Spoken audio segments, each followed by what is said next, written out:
মৃত্যুর পর একজনকে নিয়ে যাওয়া হচ্ছে স্বর্গে। তো পথে যমদূত জিজ্ঞেস করলো, তুমি স্বর্গে যাবে না নরকে যাবে?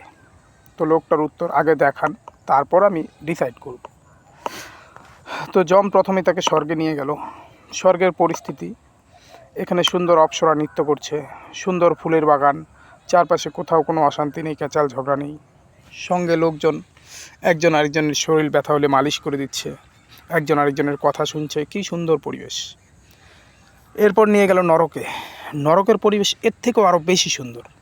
কীরকম? এখানে একজন আরেকজনকে যেমন মালিশ করে দিচ্ছে, তেমন সে যা খেতে চায় সেই রকম প্রিয় প্রিয় খাদ্য তার সামনে তুলে দিচ্ছে। এখানে অপ্সরাগুলো দেখতে শুনতে আরও বেশি সুন্দর। তো এই অবস্থায় লোকটা সিদ্ধান্ত নিল যে আমি নরকে থাকবো। তো যমরাজ তাকে আবার জিজ্ঞেস করলো, দেখো স্বর্গে না নরকে?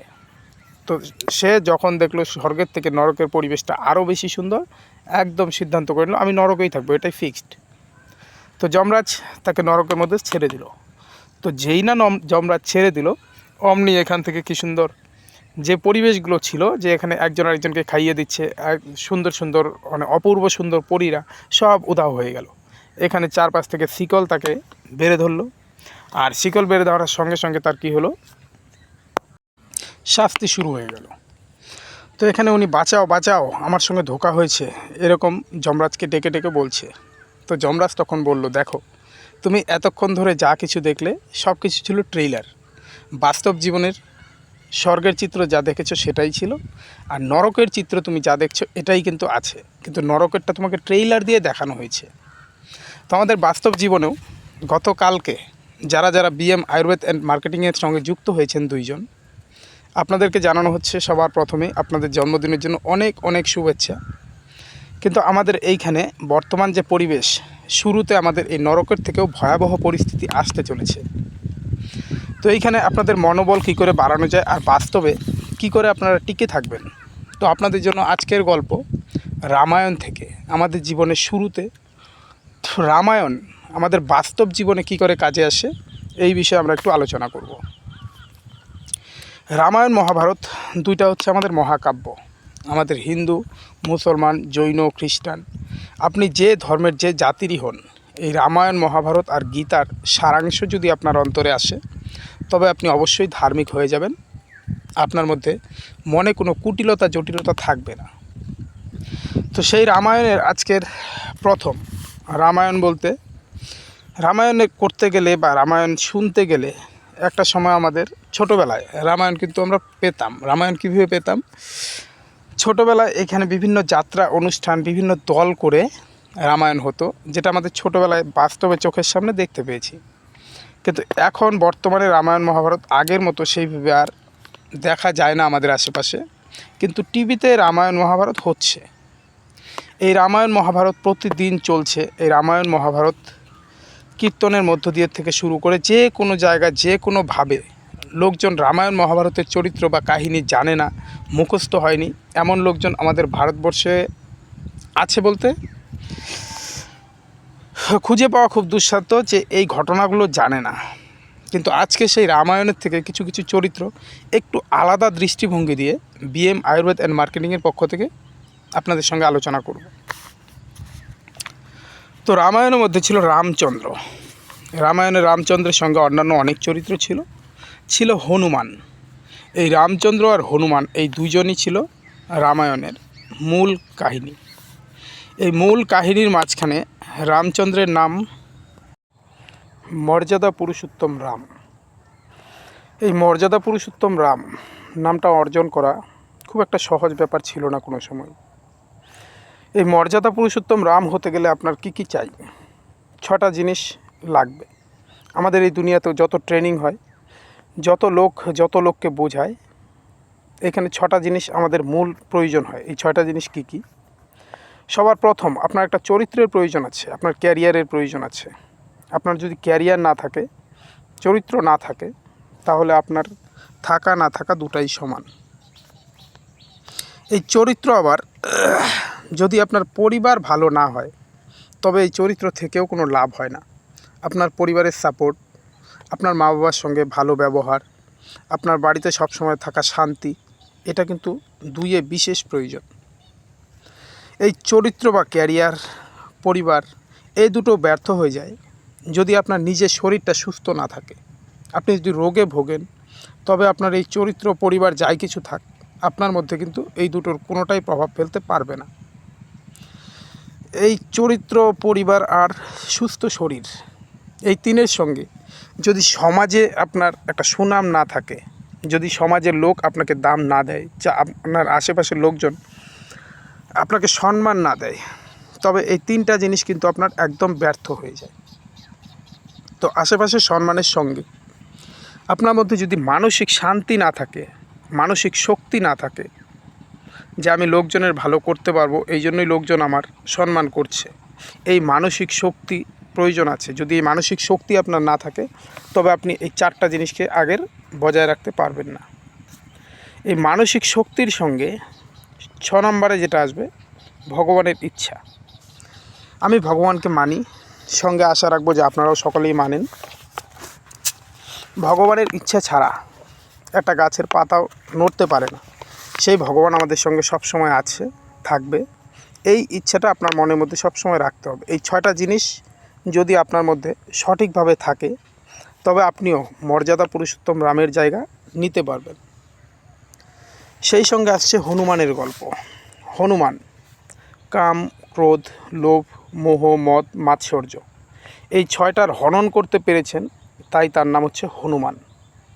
তিনি নিজেকে বিলিয়ে দিয়েছেন, কিন্তু এমনভাবে বিলিয়ে দেননি যে দুষ্টের এখান থেকে লাভ হোক। তিনি এমনভাবে বিলিয়ে দিয়েছেন দুষ্টের দমন সবসময় হয়েছে আর শিষ্টের সবসময় পালন হয়েছে। তো এখানে হনুমানের গল্পটা আমরা পরে বলবো, আগে আমরা রামের সম্বন্ধে একটু জেনে নিই। সবার প্রথম চরিত্র, রামের চরিত্র কীরকম ছিল। রাজা দশরথের পুত্র ছিল রাম। ছোটোবেলার থেকেই বাইরে বাইরে শিক্ষা গ্রহণ করেছে, আদর্শ গুরুর কাছে শিক্ষা নিয়েছে। তার চরিত্র নিয়ে আলোচনা করার মতো কিচ্ছু নেই, তার চরিত্র আমাদের সকলের জানা। রামের পরিবারটি কেমন ছিল। 3জন মাতা ছিল। 3জন মাতা প্রত্যেকের মাঝে এমন সুন্দর ভাব ভালোবাসা ছিল যা বলার মতো না। আমরা জানি, আমরা রামায়ণ পড়েছি, জানি। তো এখানে রামের পরিবার নিয়েও আমাদের বলার কিচ্ছু নেই। কিন্তু হ্যাঁ, সেই পরিবারই কিন্তু শেষে নষ্ট করে। পরিবার কখন নষ্ট করে, যখন মন্থরার মতন কোনো কূটনীতিবিদ মাঝখানে চলে আসে। শরীর, রামের শরীর কীরকম ছিল। অস্ত্র শিক্ষা ভালো ছিল, তার সঙ্গে ধনুর্বিদ্যা সবসময় করতো। কি করলো, মাত্র 14 বছর বয়সে রাক্ষসদের বধ করে চারপাশে শান্তির বার্তা দিয়ে বাড়ি এসেছিল। তো যে রাক্ষসদের বধ করার জন্য যুদ্ধ বিগ্রহ করেছে তার শরীর যে সুস্থ ছিল এটা নিয়েও বলার কিছু নেই। সামাজিক সম্মান, যখন চারপাশে রাক্ষসদের বধ করে দুষ্টের দমন করে শিষ্টের পালনের বার্তা দিয়েছে, এখানে সমাজে রামের সম্মান কীরকম ছিল বলার কিছু নেই। মানসিক শক্তির ব্যাপারটা এখানে একটু আসছে। মানসিক শক্তি কীরকম ছিল রামের। সকালে হবে রাজা, পরদিন সকালে হবে রাজা, বিবাহ করে বাড়ি এসেছে বউয়ের সঙ্গে, বাচ্চা এখনও ছিল না। তো পরদিন সকালে যে রাজা হবে, আগের দিন রাত্রে সে খবর পেল যে রাজা ফাজা ছাড়ো, তোমাকে 14 বছরের জন্য যেতে হবে বনে। তো এখানে রাম ঘুরে একটা প্রশ্নও জিজ্ঞেস করলো না, কেন, আমার কি দোষ, এই ধরনের কোনো প্রশ্ন না করে সে বনে যাওয়ার জন্য প্রস্তুত হয়ে গেল। তো যে রাজপাট পরিচালনা করবে তাকে বনে যেতে হচ্ছে। এইখানে মনের কী ধরনের একটা শক্তির প্রয়োজন এটা কিন্তু একটু ভেবে দেখবেন। সেই সঙ্গে যখন বনে গেল তার বউ হারিয়ে গেল। এখানেও মনোবলকে ধরে রেখে, হায় হায় না করে মনোবলকে ধরে রেখে কিভাবে সবসময় নিজেকে সঠিকভাবে পরিচালনা করেছে, এখানে মানসিক শক্তির প্রয়োজনটা একটু ধরে নেবে। সেই সঙ্গে ভগবানকে তো মানতেন। যদি ভগবানকে রাম না মানতেন তাহলে পিতামাতার মধ্যে ভগবান খুঁজতেন না, আর পিতামাতার সমস্ত কথাকে সে তার নিজের জীবনে অক্ষরে অক্ষরে পালন করতেন না। এই 6টা জিনিসের থেকেই মর্যাদা পুরুষোত্তম রামের জন্ম। রামায়ণে কোনো রাম নেই। রাম আমাদের বাস্তব জীবনে আমাদের খুঁজে বের করতে হবে কোথায় লুকিয়ে আছে আমাদের Ram. BM Ayurveda and marketing company মার্কেটে নতুন আসছে, আর এই রামের চরিত্র কী করে আমরা নিজেদের মধ্যে আনব। ভাববেন না এই বিএম আয়ুর্বেদ অ্যান্ড কোম্পানিকে প্রচার করতে খুব সহজ হবে। বাজারে আমাদের জন্য তৈরি হয়েছে প্রচুর বাঁশঝাড়। এই বাঁশঝাড় দেখে ভয়ে যদি আপনি পিছিয়ে যান তবে কিছু করার নেই। আর এই বাঁশঝাড় দেখে যদি আপনি মনে সাহস পান যে আমাদের এখন বর্তমানে থাকার মতো একটা ঘর নেই, এই ঝাড় থেকে বাঁশ কেটে এনে ধীরে ধীরে এই বাঁশকে তৈরি করে আমাদের একটা ঘর বানাতে হবে, এমন ভাবনা যদি আপনার মধ্যে থাকে, তবে অবশ্যই রামের জীবনের সঙ্গে আমাদের বিএম আয়ুর্বেদ মার্কেটিং ধীরে ধীরে তার চরিত্র নিয়ে সামনে এগিয়ে যাবে। রামচন্দ্রের বাস্তব জীবন যখন শুরু হয়েছিল তখন কী হয়েছিল? শুরুটা কোত্থেকে হলো? মন্থরা যখন যুক্তি দিল তার মাকে যে তোমার নিজের ছেলে ভরতকে বানাও রাজা, রামকে পাঠাও বনবাসে। রাম যদি রাজা হয়, ভরত কিন্তু এইখানে জায়গা পাবে না। আজ যে ভাই ভাইয়ের মধ্যে এত ভাব ভালোবাসা দেখছো, রাম রাজা হওয়ার পর কিন্তু ভরতের এই ভাব ভালোবাসা এই জায়গা আর থাকবে না। এই কূটনীতিক মন্তব্য মন্থরা যখন দিল, এবার কইকেয়ী কী করলো? রাজার কাছে গিয়ে বলল যে আমার বর দুটো দাও। আমার বর দুটো বলতে প্রথম বরে রামকে 14 বছরের জন্য বনে পাঠিয়ে দাও, আর ভরতকে তুমি রাজা বানিয়ে দাও। এবার রামের জীবনে পরদিন সকালে রাজতিলক হবে, আর সেখানে যাচ্ছে বনে। মনোবল ভীষণ, মা বাবার আদেশ সে অক্ষরে অক্ষরে পালন করার জন্য প্রস্তুত। এবার বন বলতে আমরা যে বর্তমানে পার্কে ঘুরতে যাই, বন কিন্তু এটা ছিল না। বনের মধ্যে বাঘ ভালুক এর ভয় সবসময় ছিল। বনের মধ্যে কাটা, বনের রাস্তা তো আমাদের এই নর্মাল রাস্তা